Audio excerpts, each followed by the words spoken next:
दोस्तों स्वागत है आपका एक और इंस्पिरेशनल और नॉलेज पैक वीडियो में।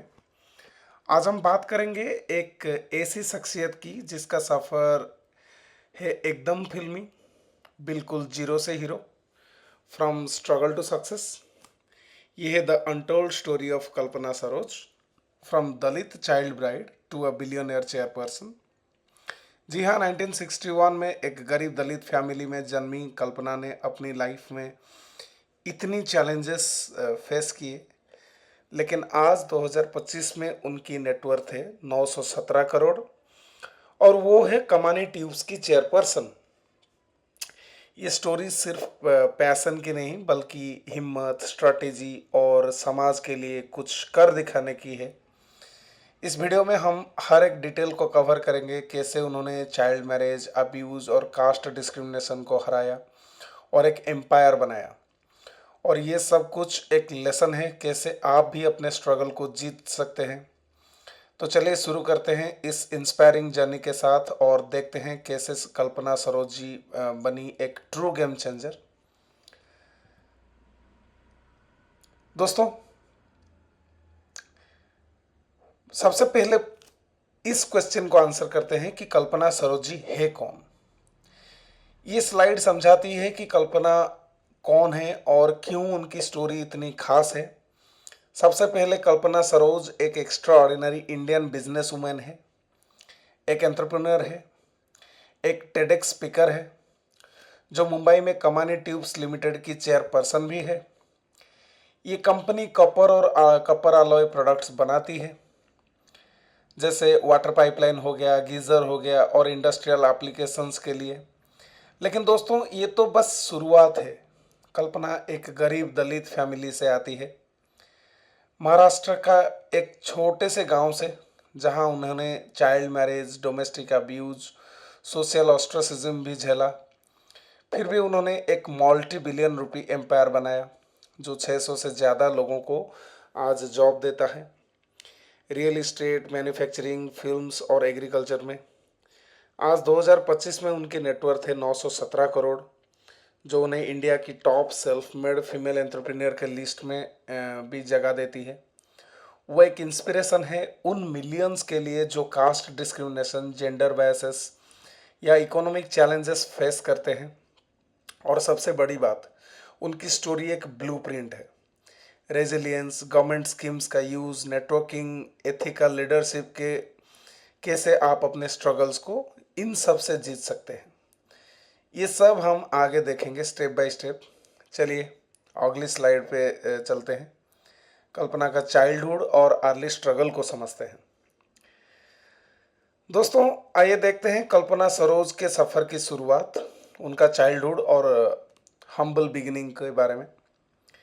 ये स्लाइड हमें ले जाती है महाराष्ट्र का एक छोटे से गांव रोपरखेड़ा, जहां कल्पना का जन्म हुआ 1961 में, एक Marathi speaking Dalit Buddhist family में। ये family doctor B R Ambedkar के टीचिंग्स को फॉलो करती है, जो एजुकेशन और इक्वालिटी पे फोकस देते हैं। लेकिन समाज के बैरियर्स ने उन्हें हर कदम पर रोका। कल्पना अपने 5 सिबलिंग में सबसे बड़ी थी, 3 बेटियां और 2 बेटे, और उनके फादर एक पुलिस कांस्टेबल भी रह चुके थे रेपट खड़ा गांव में, जिनकी सैलरी इतनी कम थी कि बेसिक नीड्स जैसे खाना और घर चलाना मुश्किल था। बचपन से ही कल्पना ने कास्ट बेस्ड डिस्क्रिमिनेशन को देखा। दलित फैमिली होने के वजह से उन्हें रिसोर्सेस, एजुकेशन और रिस्पेक्ट से भी वंचित रखा गया। फिर भी उनके फादर प्रोग्रेसिव थे और उन्होंने कल्पना को अकोला के गवर्नमेंट स्कूल में पढ़ाया, जहां वो 10th स्टैंडर्ड तक पहुंची। लेकिन 1960s या 70s के समय समाज में लड़कियों की पढ़ाई को एक लग्जरी माना जाता था, और ये कल्पना के सपनों के लिए एक बहुत बड़ा धक्का था। ये तो बस उनका पिताजी थे जो कि उन्हें कुछ सपोर्ट दिला सके कि वो पढ़ सके। इस अर्ली लाइफ से उन्होंने एक स्ट्रैटेजी सीखी, education is a weapon against operations.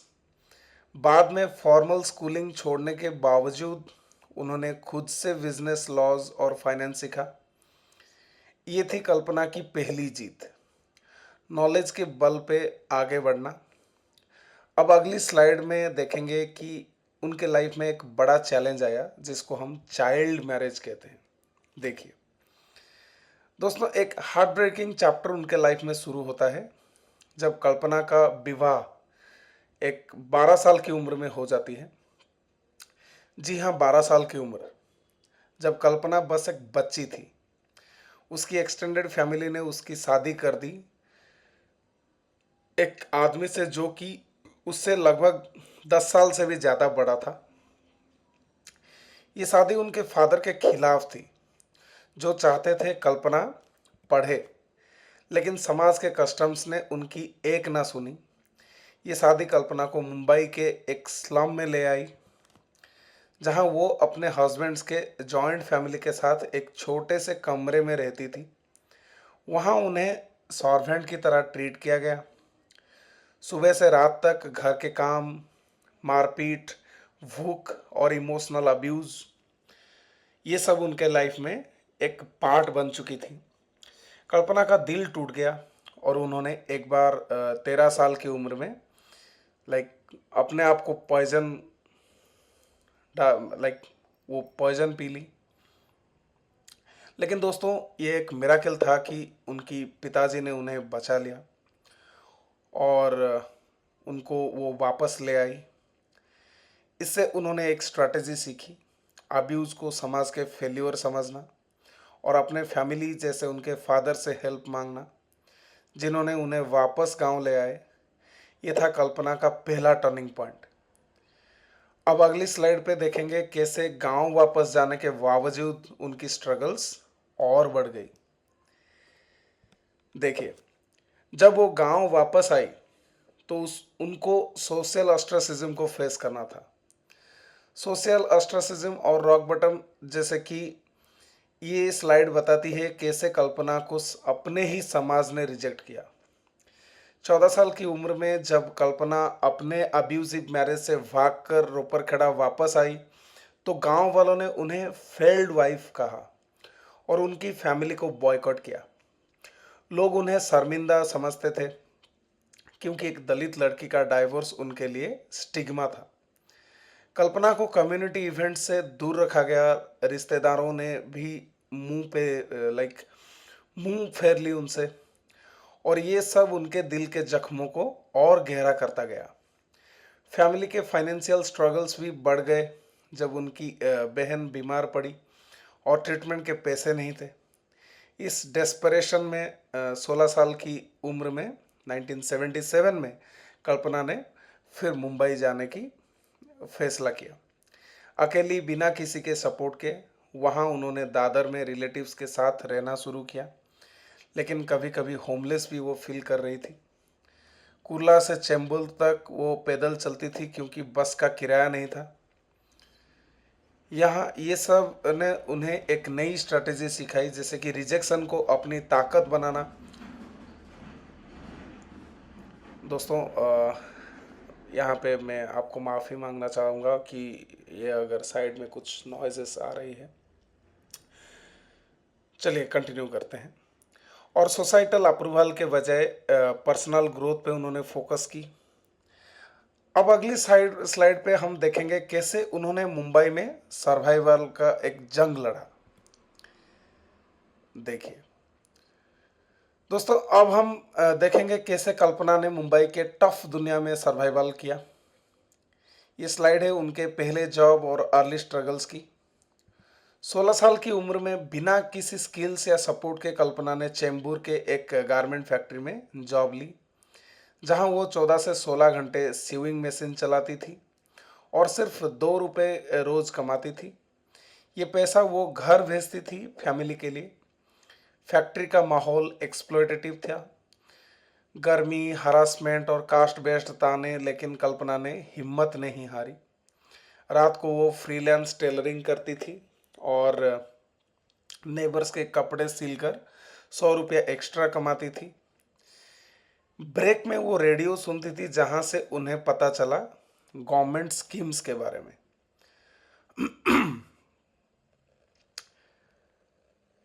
ये उनके लिए एक नई उम्मीद थी।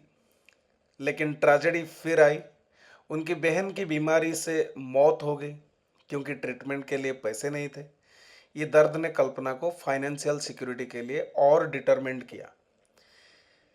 इस फेज से उन्होंने ये सीखा कि छोटे रिसोर्सेस से शुरुआत करो, मल्टीपल इनकम स्ट्रीम्स को बनाओ और फिर मीडिया जैसे रेडियो से अपॉर्चुनिटीज ढूंढो। चलिए अगली स्लाइड पे देखते हैं कैसे उन्होंने अपनी लाइफ को रीबिल्ड किया। दोस्तों ये स्लाइड बताती है कैसे उन्होंने नई शुरुआत की। 1980 में 22 साल की उम्र में कल्पना ने समीर सरोज से शादी की, जो एक स्टील कपबोर्ड बिजनेस चलाते थे और उन्हें इमोशनल सपोर्ट दिया। इस शादी से उन्हें 2 बच्चे मिले, अमर जो कि 1985 में पैदा हुई और सीमा जो कि 1987 में पैदा हुई, जिन्होंने उन्होंने अच्छे स्कूल्स में पढ़ाया ताकि उनका पास्ट रिपीट ना हो। 1989 में एक ट्रेजेडी घटा, जैसे कि समीर का एक सडन डेथ हो गया।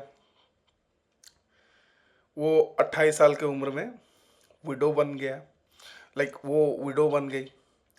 कल्पना ने अपनी टेलरिंग स्किल्स का यूज़ किया और स्टील फर्नीचर बिजनेस को नए डिज़ाइन से रिवाइव किया। सप्लायर्स और क्लाइंट्स के साथ नेगोशिएट करके उन्होंने बिजनेस को स्टेबल किया और ये था उनका पहला एंटरप्रेन्योरल लेसन। इस फेज से उन्होंने सीखा कि लॉस को कैसे लीडरशिप का मौका बनाए, फैमिली को मोटिवेशन रखें और कस्टमर फोकस्ड इनोवेशन से एसेट्स बढ़ाए। अब अगली स्लाइड पे देखेंगे कैसे उन्होंने गवर्नमेंट स्कीम्स का फायदा उठाया। देखिए दोस्तों ये स्लाइड उनके टेलरिंग वेंचर और गवर्नमेंट सपोर्ट की थी। 1990 में रेडियो से इंस्पायर्ड होकर कल्पना ने दलित एंटरप्रेन्योर्स के लिए 50,000 का गवर्नमेंट लोन लिया, जो शेड्यूल कास्ट फाइनेंस कॉरपोरेशन से मिला। इससे उन्होंने एक टेलरिंग बिजनेस शुरू किया जिसमें अंडर प्रिविलेज्ड वुमेन को हायर किया और मुंबई के मिडिल क्लास के लिए अफोर्डेबल गारमेंट्स बनाए। साथ ही उन्होंने कल्पना सरोज फाउंडेशन स्टार्ट किया, जहां दलित वुमेन को सिविंग और स्किल्स की ट्रेनिंग दी। उन्होंने स्कूल और फैक्ट्री यूनिफॉर्म्स बनाने भी शुरू किए और एक साल में 10,000 मंथली टर्नओवर अचीव किया, जो री इन्वेस्ट किया मशीन्स में।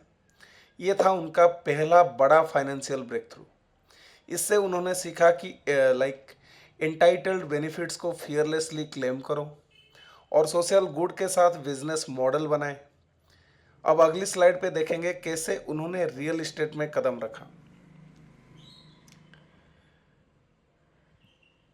दोस्तों ये स्लाइड है उनके रियल एस्टेट वेंचर की।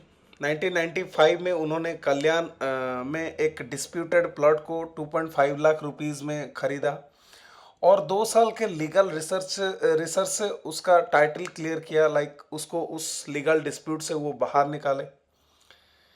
एक बिल्डर के साथ प्रॉफिट शेयरिंग मॉडल में उन्होंने काम करके उन्होंने इसे 1 करोड़ का प्रॉफिट किया, जो री इन्वेस्ट किया और ज़्यादा डिस्प्यूटेड लैंड्स खरीदे। 1998 तक उन्होंने 100+ प्रॉपर्टी डिस्प्यूट सॉल्व किए और वो एक लिटिगेशन क्वीन कहलाई गई।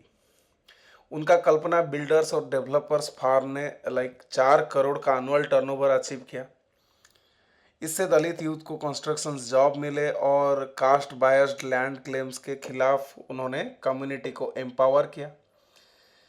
यहाँ पे स्ट्रैटेजी यही थी कि अंडर वैल्यूड एसेट्स पे risk low, hands on expertise सीखो और पार्टनरशिप से स्केल अप करो। अब अगली स्लाइड पे देखेंगे कैसे उन्होंने फिल्म्स और शुगर इंडस्ट्री में डाइवर्सिफाई किया। दोस्तों ये स्लाइड दिखाता है उनकी फिल्म और शुगर वेंचर्स की। लेट 1990s में उन्होंने KS creation film production start किया और सोशली इम्पैक्टफुल फिल्म्स जैसे खैरलान जी बनाई, जो हिंदी, इंग्लिश और तेलुगु में रिलीज भी हुई। साथ ही 2000 में उन्होंने साई कृपा शुगर फैक्ट्री को खरीद ली, एक स्ट्रगलिंग यूनिट जिसे मॉडर्नाइज करके 10,000 टन शुगर प्रोड्यूस किया और 200 प्लस दलित फार्मर्स को वहाँ पे वो जॉब दी। फिल्म्स के प्रॉफिट ने एग्री बिजनेस को फंड किया और शुगर के प्रॉफिट्स ने फिल्म को सपोर्ट किया। इससे उन्होंने कास्ट इश्यूज को सिनेमा के थ्रू हाईलाइट किया। ये डाइवर्सिफिकेशन उनकी स्टेबिलिटी और क्रिएटिविटी का बैलेंस थी। यहाँ पे एक स्ट्रैटेजी हमें सीखनी है, जैसे कि अनकोरिलेटेड सेक्टर्स में डाइवर्सिफाई करो, पर्सनल वैल्यूज को बिजनेस में डालो और प्रॉफिट से कम्युनिटी अपलिफ्टमेंट करो। अब अगली स्लाइड पे देखेंगे कैसे उन्होंने कमानी ट्यूब्स को बचाया। देखिए, यही उनके लाइफ में एक गेम चेंजर के रूप में आई। दोस्तों, कमानी ट्यूब्स का रिवाइवल, ये स्लाइड बताती है कैसे उन्होंने एक सिंकिंग कंपनी को एक एम्पायर बनाया। 2001 में कमानी ट्यूब्स एक कपर मैन्युफैक्चरिंग कंपनी जो कि बंद होने के कगार पे थी, 116 करोड़ के डेब्ट में था और 140 लिटिगेशन के साथ ये कंपनी खड़ी थी। कल्पना ने इसे बस 50 लाख में खरीदा। वर्कर्स के डेस्परेशन को देखते हुए 2002 से इंटरिम बोर्ड मेंबर बनकर उन्होंने यूनियंस के खिलाफ डेथ थ्रेट और कोर्ट बैटल्स लड़े। महाराष्ट्र के फाइनेंस मिनिस्टर और बैंकर से मिलकर उन्होंने डेब्ट्स को 7 ईयर प्लान में रीस्ट्रक्चर किया, लेकिन 1 साल में ही क्लियर कर दिया। 2006 में वो उस कंपनी की चेयरपर्सन बनी और 2009 में फुल ऑपरेशन शुरू किया। आज अगर हम देखें तो कुवैत और दुबई एक्सपोर्ट से 2011 तक 4 करोड़ प्रॉफिट और 2025 तक 100 करोड़ रेवेन्यू अचीव कर चुकी है वो। ये एम्पैथी ड्रिवन रिलेशनशिप दिखाती है, जो कि वर्कर्स को भी अपनी फैमिली की तरह ट्रीट करके उन्होंने ट्रस्ट बनाया। यहाँ पे एक स्ट्रैटेजी अगर हमें सीखनी है, जैसे कि एम्पैथी से लीड करो, लीगल कैओस को एडवांटेज में बनाओ और एथिकल टर्न अराउंड से सक्सेस पाओ। अब अगली स्लाइड पे देखेंगे उनका फुल एम्पायर। दोस्तों, ये स्लाइड दिखाती है कैसे उन्होंने एक कंग्लोमरेट बनाए। 2025 तक कल्पना ग्रुप में Kamani tube, steel mills, real estate, consulting firm शामिल है, जिनका टर्नओवर 2000 करोड़ है। एक्सपोर्ट्स 20 कंट्रीज में 40% रेवेन्यूज देते हैं और सस्टेनेबल कॉपर एलॉयज से 600 प्लस जॉब्स उन्होंने क्रिएट की। साई कृपा शुगर 500 प्लस दलित फार्मर को एम्पावर करता है और केएस क्रिएशन जैसे सोशल जस्टिस फिल्म बनाता है। कल्पना का हैंड्स ऑन स्टाइल फैक्ट्री में इनकॉग्निटो विजिट्स ने 70% आर्टिसन काम किया और 30% कॉस्ट सेव किए। उनके कंपनीज में 40% दलित लीडरशिप है, जो कास्ट बैरियर्स को तोड़ता है। उनकी ये स्ट्रैटेजी थी कि सिनर्जिस्टिक बिजनेस बनाओ, इंक्लूसिव हायरिंग करो और टेक्नोलॉजी से एफिशिएंसी बढ़ाओ। अब अगली स्लाइड पे देखेंगे उनके अवार्ड्स और रिकॉग्निशन को। ये स्लाइड बताती है कैसे उन्होंने दुनिया भर में नाम कमाया। 2013 में कल्पना को पद्मश्री मिला ट्रेड और इंडस्ट्री के लिए। कमानी ट्यूब्स के रिवाइवल के वजह से वो भारतीय महिला बैंक के बोर्ड पे भी रह चुकी है।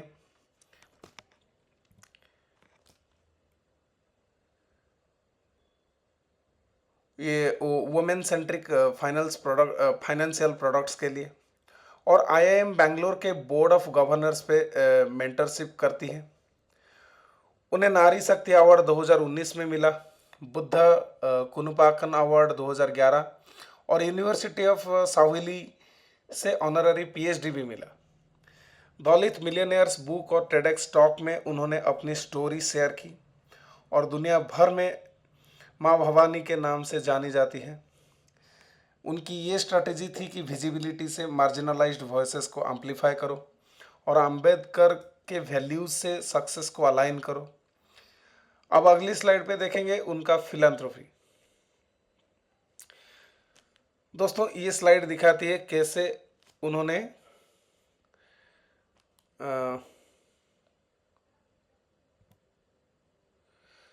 दोस्तों ये जो स्लाइड दिखाती है ये स्लाइड दिखाती है कैसे उन्होंने अपने कम्युनिटी को वापस दिया, like giving back. Kalpana Saroj foundation ने 10,000 प्लस लोगों को वोकेशनल ट्रेनिंग दी, खासकर दलित गर्ल्स को, ताकि चाइल्ड मैरिजेस रोका जाए। 2014 में उन्होंने 40 करोड़ का एक कैंपेन चलाई और डॉक्टर अंबेडकर के जो लंदन के होम थे, जो कि लंदन वालों ने सेल पे रख दी थी, उसको इंडियन गवर्नमेंट खरीदने में उन्होंने मदद की। रोपरखेड़ा में उन्होंने स्कूल्स, क्लिनिक्स और फार्मिंग कॉरपोरेटिव फंड्स किए। 500 प्लस रूरल जॉब्स को क्रिएट किए। उनके कंपनीज में 40% दलित लीडरशिप है और वो थाईलैंड और इंडिया में 1,000 बच्चों की एजुकेशन को स्पॉन्सर करती है। इनकी ये स्ट्रैटेजी थी कि 10 से 20% प्रॉफिट कम्युनिटी में री इन्वेस्ट करो, टैंजिबल इम्पैक्ट मेजर करो और पर्सनल स्टोरी से सिस्टमिक चेंजेस लाओ। अब अगली स्लाइड पे देखेंगे 2025 में कल्पना की लेगेसी क्या है। दोस्तों हम इस स्लाइड पे देखेंगे कि उनका जो गेम चेंजर लेगेसी थे उसके ऊपर हम थोड़ा रोशनी डालेंगे। आज 64 साल की उम्र में कल्पना कमानी ट्यूब्स और कल्पना ग्रुप की चेयरपर्सन है, जो ग्रीन एनर्जी, कॉपर कंपोनेंट्स और डिजिटल रियल एस्टेट में एक्सपांड कर रहे हैं। 2500 करोड़ रुपीस की वैल्यूएशन के साथ उनकी खुद की नेटवर्थ 917 करोड़ के आसपास है और उनके लाइक कल्याण में एक मॉडेस्ट 5000 स्क्वायर फीट घर में वो रहती है। अपने बच्चों अमर और सीमा के साथ वो ग्राउंडेड लाइफ जीती है। वो दलित एंटरप्रेन्योरशिप के लिए पॉलिसीज एडवाइस करती है और 2030 तक कार्बन न्यूट्रल कंपनीज का टारगेट रखा है। उनकी ये स्ट्रेटेजी है कि कंटिन्यूसली लर्न करो, एम्बिशन और ह्यूमिलिटी बैलेंस करो और सक्सेस को लाइव्स अपलिफ्टेड से मेजर करो। अब लास्ट स्लाइड पे देखेंगे उनकी स्ट्रेटेजी और हम इस वीडियो को कंक्लूड करेंगे। दोस्तों ये स्लाइड एक मास्टर क्लास है। पहली स्ट्रेटेजी है कि आपको रिलेंटलेसली लर्न करना है। कल्पना ने लाइक स्कूल छोड़ दी, लेकिन वो सेल्फ ऑब्सेस्ड थी लर्निंग के लिए। आप भी दिन में 30 मिनट्स डेली यूट्यूब या फ्री कोर्सेज को पढ़ सकते हैं। दूसरी स्ट्रैटेजी है सिस्टमिक सपोर्ट लो। कल्पना ने दलित लोन्स का यूज़ किया। आप डिफरेंट गवर्नमेंट स्कीम्स के लिए भी आप खुद को रेडी रखो। तीसरी स्ट्रैटेजी है डाइवर्सिफाई और नेटवर्क बनाओ। उन्होंने टेलरिंग से रियल इस्टेट तक वेंचर्स बनाए और अलायंसेस बनाए। आप एक साइड हसल तो शुरू करो और लिंक्डइन पे कनेक्ट करो। चौथी है एम्पैथी से लीड करो। उनका पास्ट उनकी कंपैशनेट लीडरशिप बना। अपने सेटबैक्स को जर्नल के सुपर पावर्स बनाओ, तो उससे आपका स्टोरी किसी और के लिए भी इंस्पायरिंग हो सकेगी।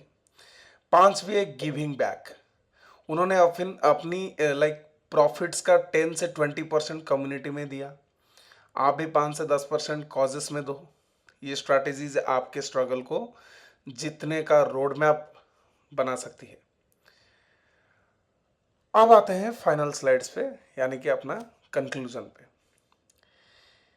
दोस्तों 1961 में एक दलित चाइल्ड ब्राइड से लेकर 2025 में 917 करोड़ की चेयरपर्सन तक कल्पना ने दिखाया कि कोई भी स्ट्रगल इम्पॉसिबल नहीं है अगर आप में कॉरेज हो और होप हो।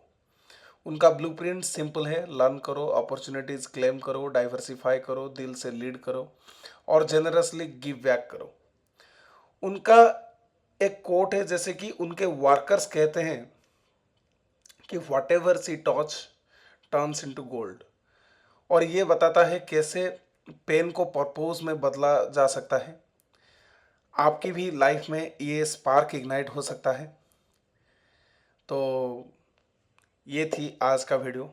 अगर ये आपको इंस्पायर कर सकता है तो इस वीडियो को लाइक कीजिए, इसको अपने दोस्तों के साथ शेयर कीजिए, चैनल को सब्सक्राइब कीजिए।